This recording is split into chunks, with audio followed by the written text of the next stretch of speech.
Bonjour, Tribune Quotidienne. Tribune Quotidienne revient en long et en large sur le match de demain. Le match de demain des Lions du pays de la Teranga. En tout cas, Sénégal-Angleterre, vous pouvez le faire, faites-le. Ça veut dire quoi? Eh bien, ça veut tout simplement et tout bonnement dire, d'après Tribune Quotidienne, que les Lions du pays de la Teranga peuvent aller en quart de finale du mondial de football. Football, football quand tu nous tiens. En tout cas, Record quotidien de titrer les Lions pour réécrire l'histoire.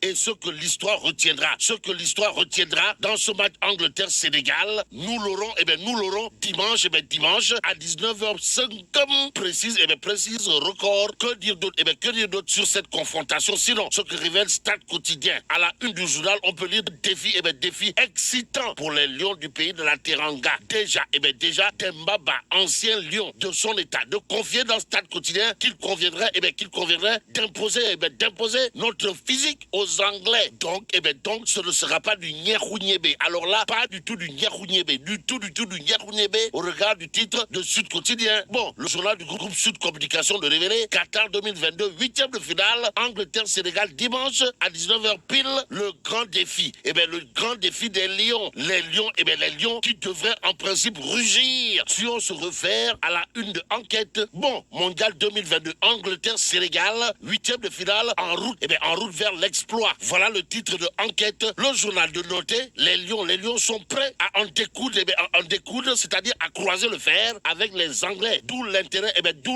de l'interrogation du journal Enquête, à savoir que valent vraiment les Anglais. Quoi qu'il en soit, il sera question, d'après cette fois le quotidien, d'une bataille de lions. Que dire sur ce point? Sinon, Sénégal-Angleterre demain, les champions d'Afrique, veulent retrouver l'esprit de 2002, explique le quotidien et l'observateur, pour sa part de révéler Angleterre-Sénégal à 19h05 comme dimanche, jour de Lion. En tout cas, les flèches anglaises et l'apport offensif des latéraux sénégalais, voilà ce qu'explique ou tente d'expliquer l'observateur L'Obs. Bon, si c'est une victoire pour entrer dans l'histoire, voilà ce qu'il y a lieu de retenir d'autres au menu de l'actualité de l'observateur L'Obs qui parle de dimanche, jour de Lion. Les Lions du pays de la Teranga, qui, d'après cette fois source A, sont tenus de rééditer l'exploit de 2002. En attendant, restons avec source A. Le journal reparle de l'affaire Aminyaï, où la députée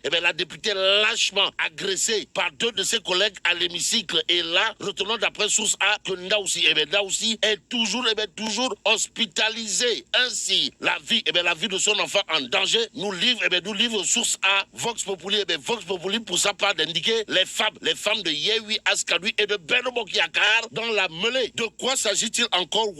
Vox Populi de renseigner les femmes de Benno Bokk Yakaar demande à Abi, où la députée sauvagement agressée, pour ne pas dire lâchement agressée par ses deux collègues masculins dans l'hémicycle, s'il vous plaît, de porter plainte contre les Jackie-Chan entre guillemets, pour que de tels actes ignobles et barbares ne se reproduisent plus. Action, réaction, Maïmouna Bousso, pour sa part, toujours dans Vox Populi de marteler les femmes doivent revoir leur copie. Personne ne cautionne la violence ou qu'on lève la main sur une femme, mais point de suspension. En tout cas, si le président de l'Assemblée nationale avait joué son rôle pour prévenir celui qui franchit les limites, on n'en arriverait pas là aujourd'hui. Ajoute Maïmouna Bousso du livre Vox Populi. Dans le journal, c'est Birahim Seck du Forum Civil qui monte au credo. Pourquoi faire? Pour apporter son soutien résolu à Ami, tout en accablant les élus de Yehui Askadui. Que dire sur ce point? Sinon, ce que dira à haute et intelligible voix Birahim Seck, à savoir, j'espère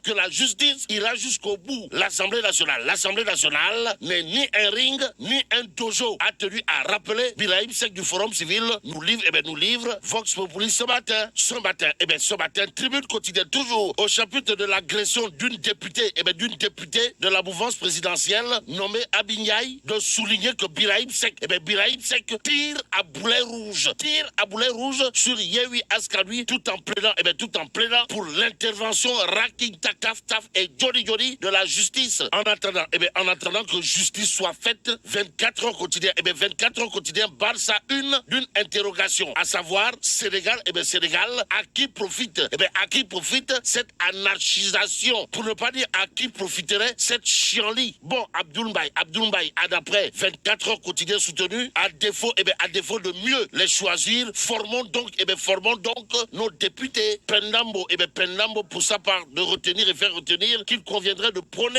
le débat entre les acteurs politiques. Nous livre 24 heures quotidien ce matin, le journal 24 heures, pour ce qui relève de la disparition du gendarme Didier Badji, nous informe que les avocats de sa famille annoncent une plainte. Et là, c'est Maître Patrick Kabou qui soutient que la famille du défunt, comprenez, le gendarme Didier Badji, serait dans la recherche de la vérité, en vérité des vérités, avec Moïse Badji, porte-parole de la famille du gendarme porté disparu. L'observateur l'Obs-Lait, le journal de souligner que selon Sawai, Moïse Badji, Didier Badji n'est pas un traître. Alors là, pas du tout un traître. Alors, qu'on ne nous parle pas de noyade ou de disparition volontaire, à marteler le porte-parole de la famille du gendarme porté disparu. Que retenir d'autre sinon? L'avocat de la famille annonce 3 plaintes devant le doyen des juges, nous livre l'observateur l'Obs. Restons avec le journal qui, au chapitre des nominations, révèle que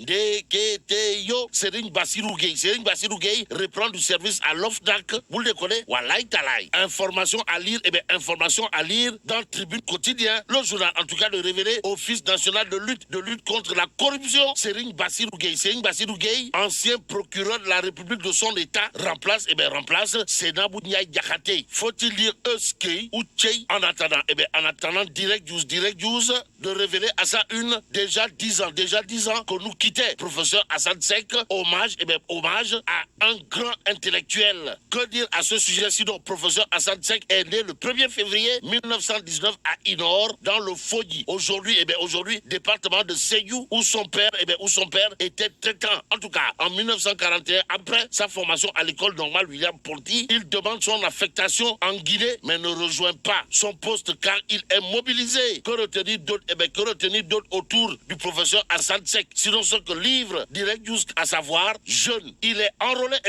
enrôlé dans l'armée coloniale pour défendre les couleurs de la France contre l'Allemagne nazie. Bon, en 1945, il passe avec succès le brevet supérieur de l'enseignement primaire. De retour au Sénégal, il devient le premier professeur africain à l'école William Ponty. Que dire au sujet du parcours du professeur Assane Seck, dressé ce matin par Direct News, sinon machallah. En attendant, terminons avec Libération. Le journal parle de gestion 2021, histoire de nous renseigner audit physique des travaux d'extension et d'entretien de la voirie non classée de la ville de Dakar. Soham Vardini accablé, en attendant de dire, mais Soham Vardini, toi aussi, mais là tu donges de Tchei Allah. Foudu Djamati, bon, vive le Sénégal.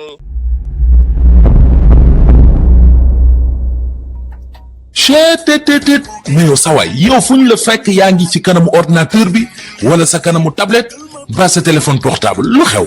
mais damay lire ay information waaw xoolal boo bëgg am ay information yu leer nañ et en temps réel duggal ci www.senegal7.com ay information yu wóor. man de maa ngi application Sénégal 7 lépp lu xew dama koy jot ci sama téléphone ci tàng bi te nag application Sénégal 7 am ko yomb na da ngay dugg ci Play Store wala Apple Store nga télécharger ko rek xam li xew ci réew mi ak la xew ci bitim réew te nag dara du la ci umpu. Vous voulez des informations en temps réel? Cliquez sur www.senegal7.com. Sénégal 7, le roi de l'information en temps réel.